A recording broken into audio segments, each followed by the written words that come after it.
Mia's testimony is incendiary. That's a good word. She is Sean Combs' former assistant. We're going to get to that and everything that happened on the witness stand today in the latest developments from the trial against the disgraced music mogul.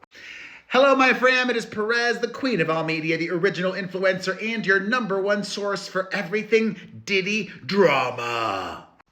Cassie's ex-boyfriend is facing federal charges of trafficking, racketeering, and prostitution.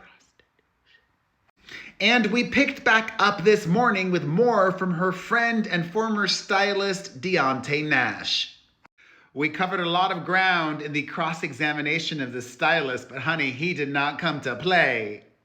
Diddy's defense was trying to poke holes in his testimony, and Deontay admitted he did not initially tell prosecutors that Cassie had been allegedly kicked by Combs in one particular attack he witnessed.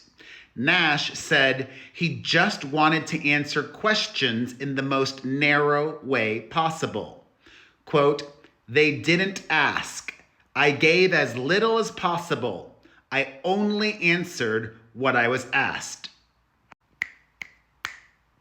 Nash worked with Cassie for a very long time. He testified that when she started dating Kid Cudi back in 2011, she was broken up with Diddy. Additionally, he also claims that he is responsible for Cassie's secret and short-lived relationship with Michael B. Jordan. Nash told the jury today, "Yes, I did hook her up with Michael B. Jordan. He fine, she fine. I mean, why not?"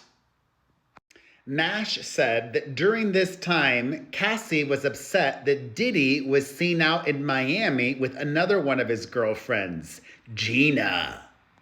He then clarified that Cassie confided in him, "Why does he keep humiliating me and trying to ruin my career?" She was pretty angry. However, Cassie wasn't that pressed about Gina specifically. When Puff be with Gina, she'd be like, "All right, girl, it's time to go out." The issue with Gina is Gina kept popping up and it was hurting her career with Puff running around with other women. Diddy's sons were in court today again, as was his 85-year-old mother, Janice. Nash testified today that he was always concerned for Cassie's safety. Nash also, how is this relevant? Nash also talked about Cassie's relationship with former NFL player Andre Branch. How is that relevant? Why do they care about all of the people that she also had brief relationships with during her time with Diddy? I'm trying to understand that logic. If you have any theories, let me know in the comments section. Nash also testified that Cassie dated another professional athlete. His name was not revealed in full, but someone named Brandon. Upon redirect examination, the prosecutor asked the stylist why he was always concerned for Cassie. He testified, "It can go from happy to chaotic in a split second." The stylist said he had seen it happen in front of him and clarified that by chaotic, he meant Diddy being violent. And that was a wrap on Deontay Nash. Up next is Mia, not her real name. Like many of his former employees, Mia worked for Diddy for a long time. And in addition to testifying with this pseudonym, the judge also ordered no sketches be made of Mia when she's testifying. Mia testified what it was like working for Diddy. She was with him from 2009 until 2017. Her first job in entertainment was working for Georgina Chapman, the designer, and Harvey Weinstein's ex. Mia testified that she worked for Diddy as both his personal assistant and then later director of development and acquisitions for Revolt Films, his company. Of working for Diddy, she says it was chaotic. It was toxic. It could be exciting. The highs were really high and the lows were really low. Puff's mood determined the atmosphere, she said, and his mood shifted all the time. And yes, Diddy was violent and horrific to Mia.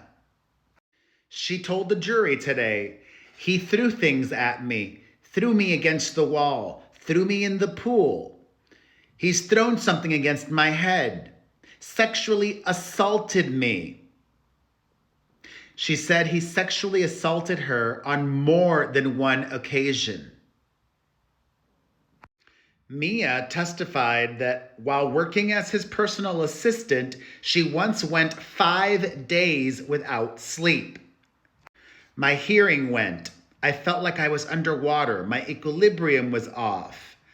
Her vision blurred and she burst into tears, adding that she described herself as hysterical and unable to stop crying before Diddy told her that she could sleep.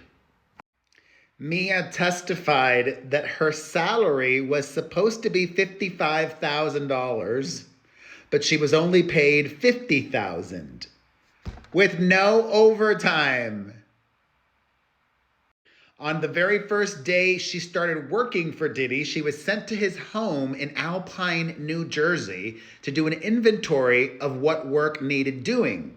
But then, after working there during the day, at nighttime, she was ordered to go and meet Diddy in the studio. She didn't get back home until 1 p.m. the following day. Quote, I remember being too nervous to risk it by taking a nap. She explained that she was on a 2-week trial period at the beginning of her employment. Her very underpaid employment. Mia was just 25 or 26 when she interviewed for the job, she said, and she went to his apartment for the interview. He answered the door in his underwear before later putting on more clothes. Very Harvey Weinstein of him. Mike Myers was also brought up today in court on the witness stand. Mia testified that prior to working for Diddy, in addition to Georgina Chapman, the designer, she also was the personal assistant for Mike Myers, Austin Powers.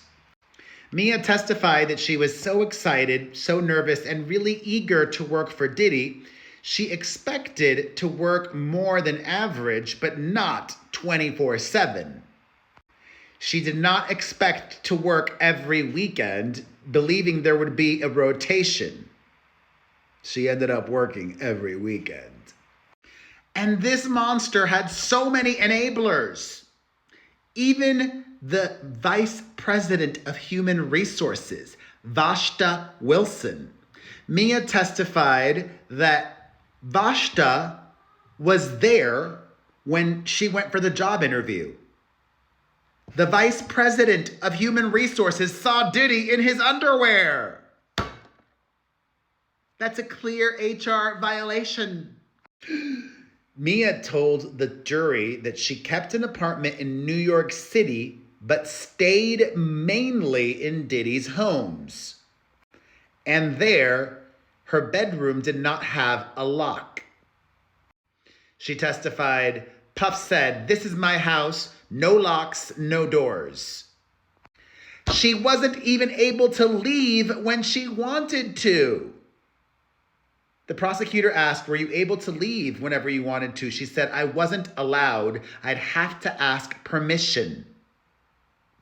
Though Diddy did have other assistants, she told the court that for a time when she worked for him, she was his only assistant. When asked how she felt when she was the only personal assistant, she said, I didn't have time to feel, but insane. And much more from Mia's explosive testimony coming up in another video.